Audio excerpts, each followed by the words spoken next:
Okay, let's just go ahead and talk about it. Traditional conservative men move differently from liberal men.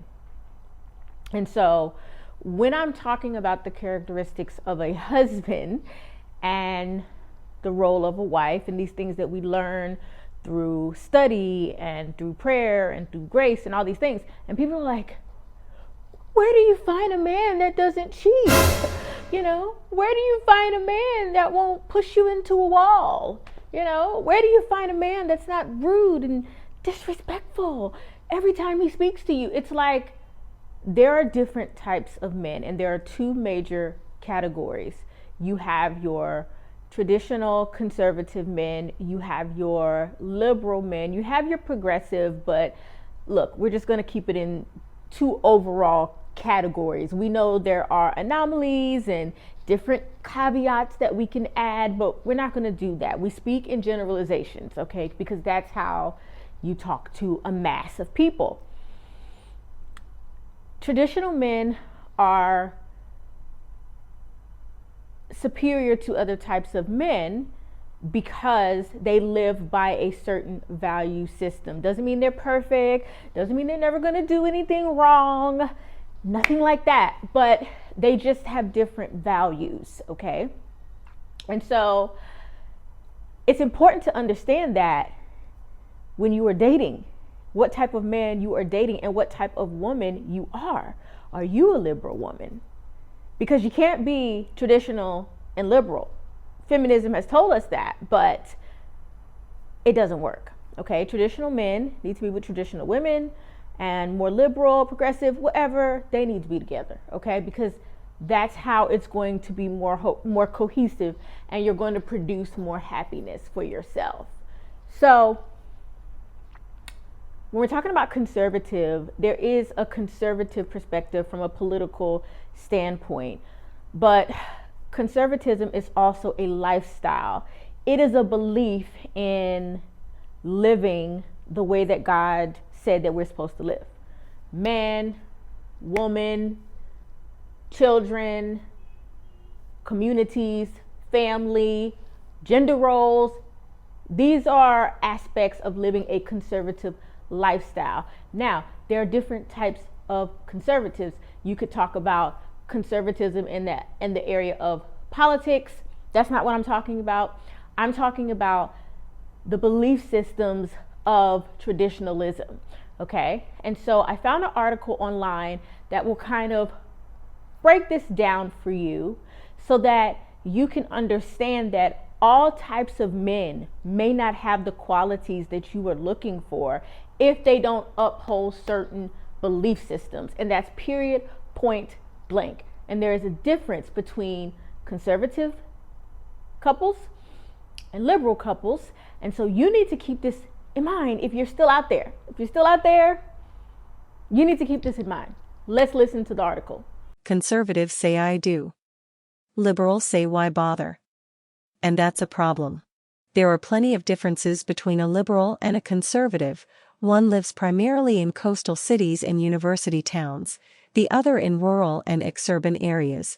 One is likely to be older, white, and middle income, the other, more likely to be younger, a member of a sexual or ethnic minority, and either quite affluent or quite poor.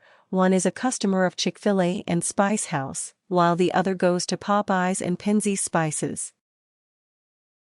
But here's one difference you may not have thought about. The conservative is more likely to be married. Liberals do, of course, get married and write joint checks to Greenpeace before strolling hand in hand to vote in the Democratic primary. Nonetheless, a new study from the Institute for Family Studies finds that there's a surprisingly clear difference between conservatives and liberals when it comes to marriage. 62% of conservatives are married, compared with 39% of liberals and 46% of moderates. According to the study's authors, conservatives are more likely to be married even when you control for relevant factors such as age. Two explanations might account for the gap: that married people are more likely to be conservative, or that conservatives are more likely to get married. In truth, there's evidence for both propositions. Families provide a certain amount of social insurance, someone to care for you if you're sick, or provide backup income if you're unemployed, or take care of the kids when you need to be elsewhere. If you don't have those benefits, then you'll look elsewhere for them, and today, elsewhere probably means the government. You're also likely to be unfriendly to socially conservative messages that suggest you ought to be married. Which explains why unmarried women are among the Democratic Party's strongest constituencies, having gone for Hillary Clinton by 31 points over Donald Trump in 2016. And unmarried women with children are even more overwhelmingly Democratic. 74% of them voted for Barack Obama in 2008, long before Trump arrived, with news of his adult film star payoffs and bragging about molesting women. But the IFS study also shows that conservatives do value marriage more than moderates or liberals. Among conservatives, 80% say marriage is needed to create strong families. Among liberals, that figure is only 33%. It's possible that the causation runs in the other direction, that conservatives congratulate themselves for a lifestyle they chose for other reasons, but it's hard to imagine what those other reasons might be. No, it seems reasonable to assume that more conservatives get married because more conservatives think it's important to be married, especially before having children. In fact, conservatives think it's so important that they're panicking about the state of everyone else's marriage.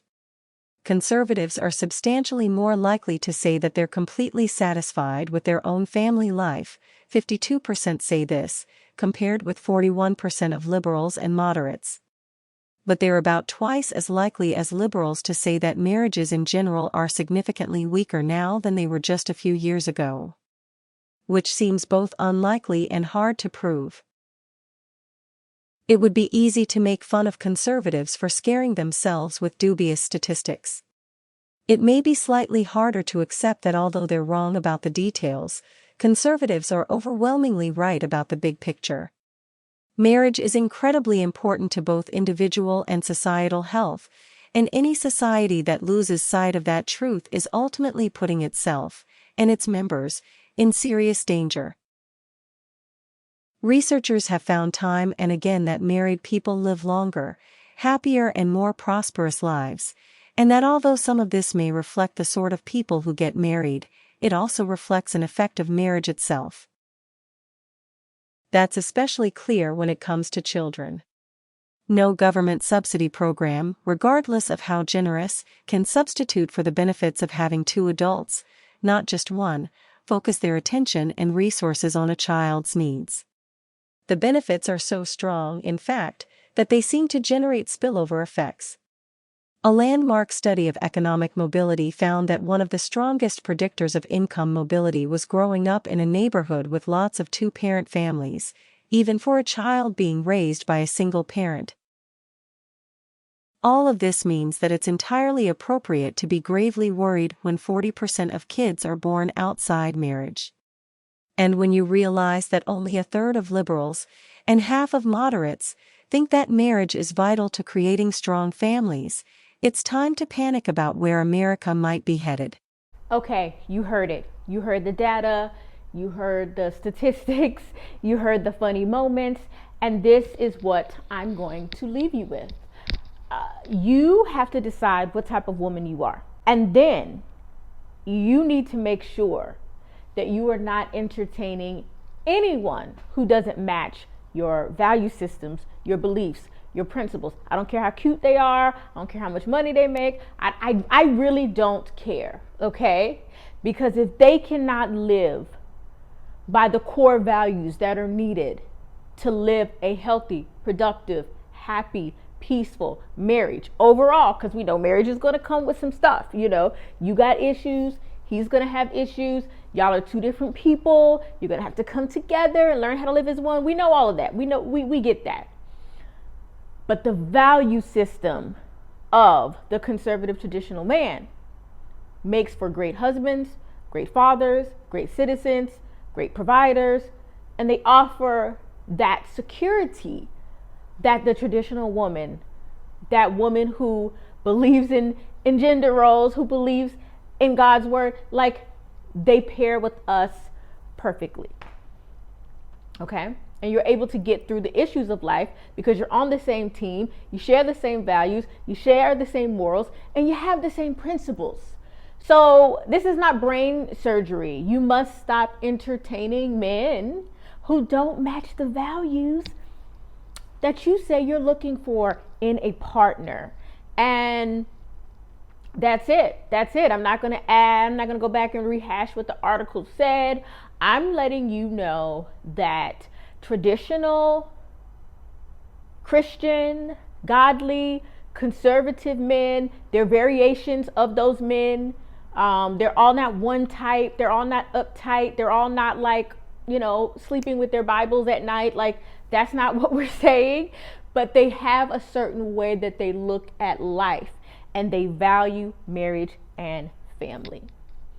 And your bets are better placed on them if they are walking the walk and talking the talk and living by what they say they believe in. I would place all my bets on that type of man if you are a traditional woman. Because some of you say you're traditional, whatever. You're not traditional. You just want the perks of traditionalism. So, I kind of see right through you. You're not a traditional, righteous, upright type of woman. You kind of go with the flow of what the world is doing and what the world is saying. And you want a traditional man because you see the perks of traditionalism, but you can't have it both ways. So are you traditional, or are you liberal or progressive, or those other little categories that we can go into that I'm not going into? But the Christian, conservative, traditional man is a superior man. He does not move in his flesh the way other men move in their flesh. Doesn't mean he doesn't like sex. Okay? He likes it just as much as the worldly man, if not more. But he's not operated by that. He's operated by his morals, his spiritual compass, what he wants for his life, what he sees for his life. And that is the difference. Talk to you later.